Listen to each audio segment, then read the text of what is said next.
Ay,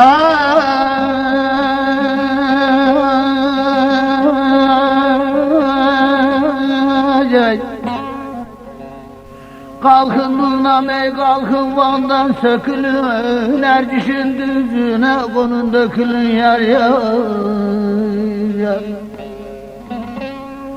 Malazgirt beyinden biraz sakının, onlar avcı sizi vurur turnalar, turnalar, turnalar.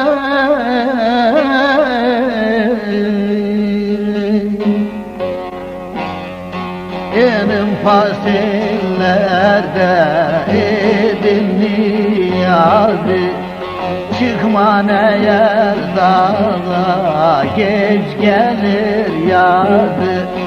Bir gece meskeni Erzurum düzüm, orada da kalmayın gidin turnalar.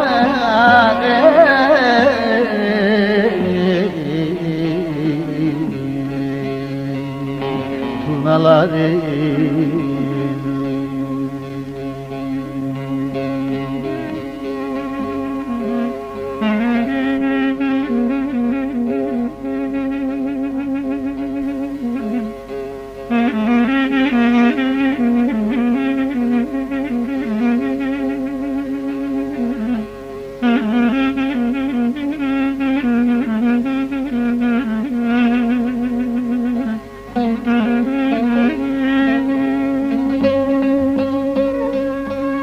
Erzurum kalabalıkta Durnam girme şivana, yolunuz düz gider uğramaz kanay.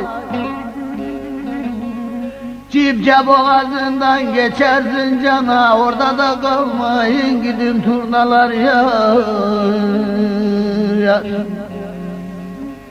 Cipce boğazından geçerdin cana, orada da kalmayın gidin turnalar, turnalar.